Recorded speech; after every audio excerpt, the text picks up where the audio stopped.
Hello friends, welcome back our channel. आप सभी का आपके अपने चैनल पर स्वागत है। जैसा कि मैंने कल आपको बताया था कि उत्तराखंड के अंदर यूपी लेक्चरर की वैकेंसीज आई हैं।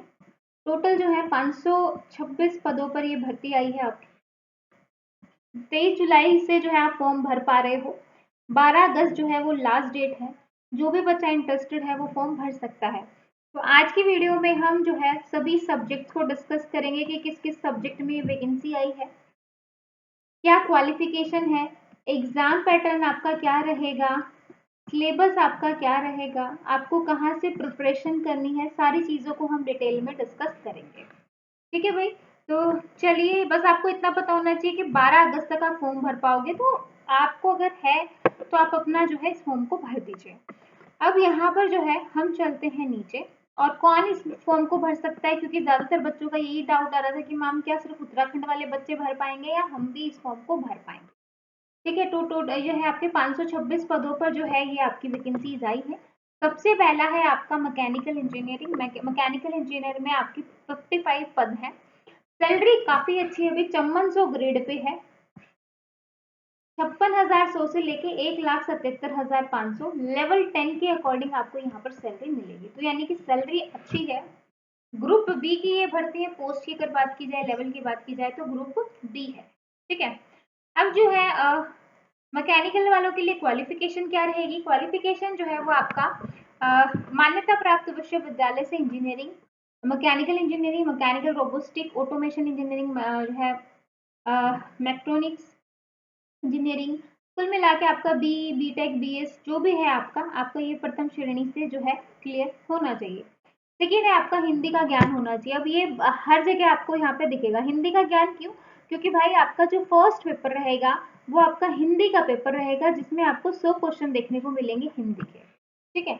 तो ये तो है आपकी नेसेसरी क्वालिफिकेशन। अब हम बात करें इसमें कि ऐसे व्यक्ति को वरीयता, वरीयता मतलब प्रेफरेंस, मतलब ऐसे हम जो है अगर दो बच्चों के सेम मार्क्स हैं और उसमें से अगर एक की बीटेक और एक ने जो है एमटेक कर रखी है, तो ऑब्वियसली एमटेक वाले को प्रेफरेंस दी जाएगी। गेट आपका क्वालिफाई होना चाहिए और 1 वर्ष का आपका डिप्लोमा होना चाहिए। अगर ये चीजें हैं किसी के पास, तो हम उसको जो है उसको हम प्रायोरिटी देंगे कि भाई पहले हम तुझे सेलेक्ट करेंगे। लेकिन ये वाला पार्ट कंपल्सरी नहीं है, नॉट कंपल्सरी, ओनली डिजायरेबल, कि भाई ये चीज भी होगी तो बहुत ही अच्छा होगा। लेकिन नहीं भी हुई तो ऐसा कुछ नहीं है कि आप फॉर्म नहीं भर पाओगे, आप फॉर्म भर पाओगे। ठीक है। तो कई बच्चे सोच रहे होंगे हमारा गेट नहीं है, हमारे पास एक्सपीरियंस नहीं है, हमारे पास मास्टर नहीं है, तो क्या हम फॉर्म नहीं भर सकते? बिल्कुल भर सकते हो, कोई दिक्कत नहीं है अगर ये तीनों चीजें नहीं है, क्योंकि ये आपका ऑप्शनल पार्ट है। ठीक है। ये सारी चीजें हैं। उसके बाद जो है आपका ये टोटल पद बता रखे हैं कि भाई आरक्षित के कितने, अनारक्षित के कितने हैं, इस तरीके से टोटल यहाँ पे आ जाएंगे। उसके बाद नेक्स्ट जो वैकेंसी है वो इलेक्ट्रिकल इंजीनियरिंग की। सेम इसमें भी बीटेक, बीएस आपका होना चाहिए, हिंदी का ज्ञान होना चाहिए। सेम आपका लेवल 10 की है, ग्रुप बी की है। ये सारी चीजें सेम यहाँ पर दे रखी है कि सेम आपका जो है बीटेक, बीएस या फिर उसके जो है समान उपाधि। ठीक है। अब एज लिमिट की बात की जाए तो 21 से 42 साल, तो सेम ही आ जाएगा। फिर सिविल इंजीनियरिंग है तो आपका जो भी सब्जेक्ट है आप उसको देख सकते हो। ठीक है। इसके बाद है आपका इलेक्ट्रॉनिक्स इंजीनियरिंग, इलेक्ट्रॉनिक्स एंड संचार अभियंत्रण। ठीक है। इसके बाद जो है आपका सेम है, सब में सेम एज लिमिट है, सब कुछ सेम है। इसके बाद है आपका इंस्ट्रूमेशन एंड कंट्रोल इंजीनियरिंग, जिसमें टोटल आपके 3 ही पद हैं। ठीक है। लेकिन जो है आपका सेम जो है ये आपकी एजुकेशन क्वालिफिकेशन रहेगी। इसके बाद अगर मैं बात करूं, नेक्स्ट है आपका कंप्यूटर साइंस एंड इंजीनियरिंग या फिर पीजीडीसीए, है ना। मतलब ये जो है आपका पूछा बोला गया है 30 जो है टोटल यहाँ पर वैकेंसी है आपकी। और यहाँ पे जो लेवल 10 के अकॉर्डिंग यहाँ पर भी आपको जो है मिलेगी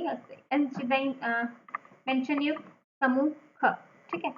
और भारत में विधि द्वारा स्थापित किसी भी मान्यता प्राप्त विश्वविद्यालय से इंजीनियरिंग स्थान में कंप्यूटर साइंस एंड इंजीनियरिंग, है ना, computer engineering, computer science and technology, computer science and system engineering, computer technology, computer engineering and application, computer science में प्रथम श्रेणी के साथ बीटेक या बीएस या फिर उसके समान जो है आपके पास कोई भी क्वालिफिकेशन होनी चाहिए, तो आप इस पोस्ट के लिए अप्लाई कर सकते हैं। सेकेंड है आपका हिंदी का ज्ञान, और उसके साथ ही अगर आपका 1 साल का एक्सपीरियंस नहीं है, अगर आपके पास गेट नहीं है, अगर आपके पास मास्टर नहीं है, तो भी आप इस फॉर्म को भर सकते हो। ठीक है। एज लिमिट आपकी सेम रहेगी 21 से 42। उसके बाद जो है नेक्स्ट है आपका मैकेनिकल ऑटोमोबाइल इंजीनियरिंग। अब मैं यहाँ पर एक चीज आपको बता दूं भाई, जो है जनरल कैटेगरी के 16 पद हैं। तो जो भी बच्चा इंटरेस्टेड है और उत्तराखंड से बाहर का है तो भाई उसको जो है ऐसे जनरल कैटेगरी में ही फॉर्म भरना पड़ेगा। ऑटोमोबाइल इंजीनियरिंग के 9 पद हैं, सेम क्वालिफिकेशन है। फिर केमिकल इंजीनियरिंग है, अभी सारे इंजीनियरिंग। फिर एग्रीकल्चर इंजीनियरिंग है। उसके बाद है आपका फार्मेसी है, ठीक है। फार्मेसी की अगर हम क्वालिफिकेशन की बात करें तो भाई फार्मेसी संस्थान में प्रथम श्रेणी के साथ बी फार्मा या फिर उसके समकक्ष आपकी उपाधि होनी चाहिए। इसके बाद भौतिकी, भौतिकी यानी कि फिजिक्स टोटल 41 पद हैं और भौतिकी विषय में प्रथम श्रेणी के साथ डिग्री या फिर उसके समकक्ष जो है उपाधि, ठीक है। तो भाई ये होना चाहिए। इसके बाद रसायन 45 पद, सेम चीज है। गणित, अंग्रेजी, प्रवक्ता मॉडर्न ऑफिस मैनेजमेंट एंड ये सारी चीजें। उसके बाद निर्माण विभाग, ये सारी आपकी वैकेंसीज हैं जो आपको देखनी है। आयु सीमा हम ऑलरेडी बात कर चुके हैं 21 से 42। छूट की अगर बात की जाए तो ऑब्वियसली 3 साल ओबीसी और 5 साल आपका SC ST और 10 साल आपका PW, ठीक है। इसके बाद अगर मैं बात करूँ यहाँ पे कि कौन यहाँ से अप्लाई कर सकता है, तो भाई ऑल ओवर इंडिया से बच्चे अप्लाई कर सकते हैं। तो ऐसा कुछ मत सोचना कि भाई हम फॉर्म ही नहीं भर पाएंगे, ऑल ओवर इंडिया से बच्चे फॉर्म डाल सकते हैं, तो आप भी भर सकते हो, ठीक है।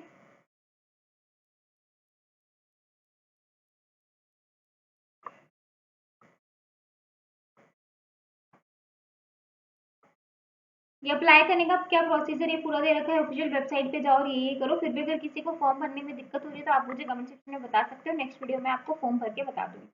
अब मुझे ये वाला पेपर इतना अच्छा लग रहा है ना, क्यों? क्योंकि भाई यहाँ पर जो है फीस बहुत कम है।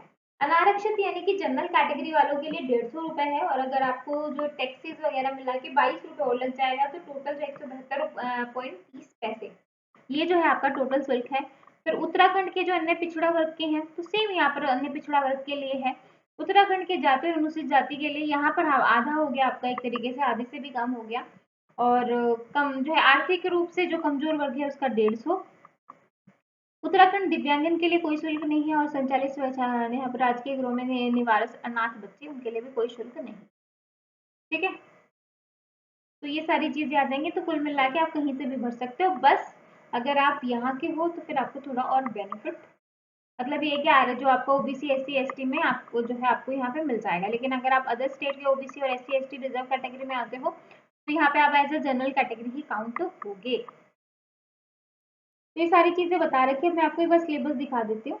हाँ, पहले हम एग्जाम पैटर्न देख लेते हैं। तो एग्जाम पैटर्न जो है वो आपका पहला पेपर हिंदी का रहेगा, कंपल्सरी है भाई। ये वाला जो पेपर है ये आपका कंपल्सरी है, ठीक है। 100 नंबर का रहेगा, पदों की प्रश्नों की संख्या 100 रहेगी, 100 ही नंबर का रहेगा, 100 ही क्वेश्चन आएंगे। 2 घंटे का टाइम दिया जाएगा। द्वितीय पेपर यहाँ पे स्टार लगा रखा है, यानी कि सबको नहीं देना, कुछ को छोड़ के, जैसे अंग्रेजी, जिनके पास प्रवक्ता भौतिकी है यानी कि विज्ञान है, रसायन गणित है, मॉडर्न ऑफिस मैनेजमेंट, ये जो है इनको ये वाला पेपर भी देना है, जिसके इंग्लिश के 100 क्वेश्चन रहेंगे और 2 घंटे का टाइम रहेगा। तृतीय पेपर जो है वो सभी का रहेगा, यानी कि सब्जेक्ट वाइज आप इस पेपर को भूल सकते हो, ठीक है। तो ये सारी चीजें हैं। नेगेटिव मार्किंग आपकी इंक्लूड करती है 1/4। अब जो है और इंटरव्यू भी रहेगा आपका 50 नंबर का। अब मुख्य परीक्षा जो है हिंदी का आपका ये आ जाएगा, पूरी ग्रामर है, वर्ण विचार स्वर व्यंजन ये सब, हिंदी समूह शब्द रचना, ये सारी चीजें जो है वो आपकी इसमें आ जाएंगी। इसके बाद अगर हम बात करें इंग्लिश में, आपकी सारी ग्रामर ही है भाई। फिर आपका ये जो है सिलेबस स्टार्ट हो गया, जिसमें सबसे पहले है आपका मैकेनिकल इंजीनियरिंग। मैकेनिकल इंजीनियरिंग के बाद जो नेक्स्ट आता है वो है आपका इलेक्ट्रिकल। इलेक्ट्रिकल के बाद है आपका सिविल।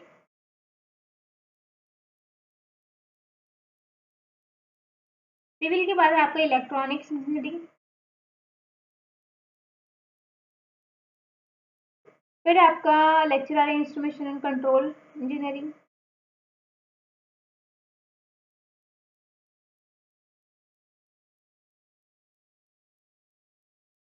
ठीक है भाई।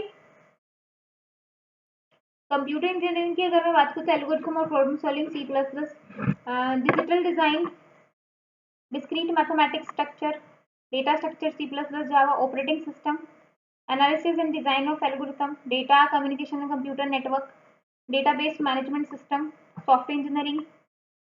तो ये सारी चीज़ें हैं। ठीक है भाई, तो इस तरीके से ये सब आ जाएगा। बाकी आप सिलेबस देख लेना, किसी भी को भी कोई डाउट है तो आप मुझे बता सकते हो। तो इस तरीके से पूरा सिलेबस यहाँ पे चल रहा है। ठीक है,